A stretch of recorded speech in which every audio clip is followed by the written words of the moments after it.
اللہ تعالیٰ نے وہ رشتے جن سے نکاح حرام ہے نا، چوتھے پارے کے آخر میں ان رشتوں کو اللہ نے بیان کیا ہے. حرمت علیکم امہاتکم، یہ بہت ٹیکنیکل پوائنٹ ہے، اس کو سمجھے آپ. اگر یہ آپ نے دماغ حاضر رکھا نا، آپ کو یہ قرآن سمجھنے میں مزہ بہت آئے گا انشاءاللہ.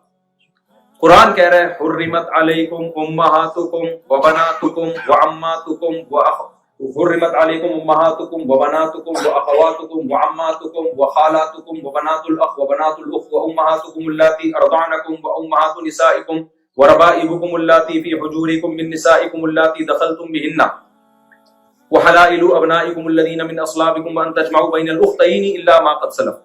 قرآن کہہ رہے ہیں تم پر کون کون سی عورتیں ایسی ہیں جن سے نکاح حرام ہے. اس کو ایکسپلین کر رہا ہے قرآن ان آیتوں میں. قرآن شروع کرتا ہے ماں سے، تم پر تمہاری ماں سے نکاح کیا ہے؟ حرام. حرمت علیکم امہاتکم. پھر قرآن کہتا ہے وبناتکم، تم پر تمہاری بیٹیوں سے نکاح حرام. یہاں قرآن نے یہ نہیں کہا وہ بیٹیاں جو تمہاری گود میں پلتی ہیں، نہ، یہ لفظ قرآن نے استعمال نہیں کیا. جب ماں کا لفظ آیا تو اللہ نے یہ نہیں کہا اس ماں سے نکاح حرام جس کی گود میں تم پلے ہو، یہ لفظ اللہ نے استعمال بولتے کیوں نہیں یار، بولو نہیں کیا.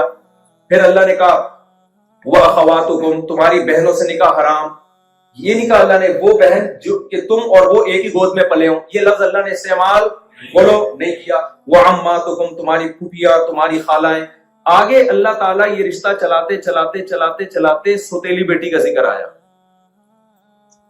وَرَبَائِبُكُمُ اللَّاتِي فِي حُجُورِكُمْ، وہ تمہاری سوتیلی بیٹیاں جو تمہاری گود میں پلی ہوں، ان سے بھی نکاح تم پہ کیا ہے؟ حرام. جب ہم نے تفسیر قرآن کی پڑھی تو میں حیران تھا کہ بھائی سوتیلی بیٹی تو گود میں پلی ہو یا نہ ہو، ہر صورت میں اس سے نکاح کیا ہے؟ ہمیشہ کے لیے حرام ہے. بھائی آپ کا کسی خاتون سے نکاح ہوا اور رخصتی بھی ہو گئی، تو اگر ڈیورس کی بات میں ہو جائے نا، آپ اس خاتون کی پہلے شوہر کی بیٹی سے کبھی بھی نکاح بولو نہیں کر سکتے، کبھی بھی نکاح نہیں کر سکتے. وَرَبَائِبُكُمْ، ربیبہ کہتے ہیں سوتیلی بیٹی کو عربی میں. فی حجورکم، جو تمہاری گود میں پلتی ہیں. ارے بھائی اگر یعنی اس شرط کا کوئی فائدہ نہیں ہے، بھائی گود میں پلیں یا نہ پلیں، وہ تمام فقہا، تبھی کہتے ہیں دین فقہا سے سیکھو. اگر صرف قرآن کے ترجموں سے سیکھنا شروع کر دو گے نا اخفل طریقے سے اپنے طور پر، تو گمراہ ہو جاؤ گے اجماع کے خلاف. جیسے جناب پروفیسر غامدی صاحب آج کل عجیب عجیب چیزیں مارکیٹ میں لے کر آ رہے ہیں، کوئی عجیب ہی چیزیں لا رہے ہوتے ہیں مارکیٹ. قرآن کی وہ تفسیر معتبر ہے جو صحابہ اور تابعین سے اور ائمہ مجتہدین سے ثابت ہے. تمام ائمہ کا اجماع ہے کہ سوتیلی بیٹی کو آپ نے گود میں پالا ہو یا نہ پالا ہو، ہر صورت اس سے نکاح کیا ہے؟ حرام ہے. لیکن وہ اشکال کھڑا ہو جائے گا کہ پھر قرآن ایک معاذ اللہ ایک لغو بات ذکر کیوں کر رہا ہے جس کا کوئی فائدہ نہیں ہے. بھائی تمہاری گود میں پلے یا نہ پلے، دونوں کنڈیشن میں نکاح کیا ہے؟ حرام ہے. تو ہم اس کو کہتے ہیں قید اتفاقی. قید اتفاقی بعض دفعہ قرآن ایسی شرطیں بیان کرتا ہے کہ سوسائٹی میں ایک چیز رائج ہوتی ہے تو قرآن اس کو ہائی لائٹ کر دیتا ہے. مقصد یہ نہیں ہوتا کہ یہ شرط اگر نہیں پائی جائے گی تو نہیں کرنا، مقصد یہ ہوتا ہے کہ یہ تو چونکہ نارملی ہوتا ہے اس لیے قرآن اس شرط کو ہائی لائٹ کر دیتا ہے.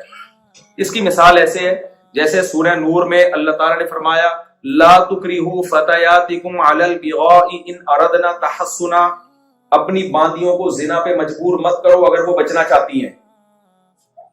توجہ ہے نا آپ لوگوں کی؟ تو کیا مطلب اگر بچنا نہیں چاہتی تو پھر مجبور کر سکتے ہیں؟ پھر بھی نہیں کر سکتے، چونکہ باندیاں بچنا چاہتی تھیں اس لیے قرآن نے کہا ہے. ورنہ اصل حکم یہ ہے کہ کسی بھی طرح سے باندی سے زنا کروانا جائز نہیں ہے. لیکن مسلم سوسائٹی میں مسلمان باندی کبھی بھی نہیں چاہے گی کہ زنا کرے، تو قرآن نے اس لیے شرط کا ذکر کر دیا کہ بھائی وہ تو چاہتی بھی نہیں ہے. مقصد یہ نہیں ہوتا کہ اگر چاہے تو آپ اس کو اجازت دے سکتے ہیں، زنا تو بہر صورت حرام ہے. تو یہاں اس آیت میں علماء کہتے ہیں کہ بھئی یہ قید ہے اتفاقی. اتفاقی کا مطلب کیا ہے؟ چونکہ نارملی ایسا ہوتا تھا کہ سوتیلی بیٹیوں کو صحابہ کرام جب کسی خاتون سے نکاح کرتے، اس کی کوئی سوتیلی بیٹی ہوتی یا بچے ہوتے تو اس کو بھی گود کا مطلب اپنی کسٹڈی میں لے لیتے اس کو. تو اس لیے قرآن نے شرط کا ذکر کر دیا، ورنہ حقیقت میں وہ گود میں نہ بھی پلے تو بھی نکاح کیا ہے؟ حرام. اس کا پر مجھے ایک اشکال ہوتا تھا کہ پھر تو یہ ہر لفظ ماں کے ساتھ بھی ایسا ہونا چاہیے. قرآن کہہ رہے تم پر تمہاری مائیں حرام جن کی گود میں تم پلے ہو، کیونکہ نارملی انسان کس کی گود میں پلتا ہے؟ بھائی نہیں آ رہا سمجھ میں بھائی نارملی انسان کس کی گود میں پلتا ہے؟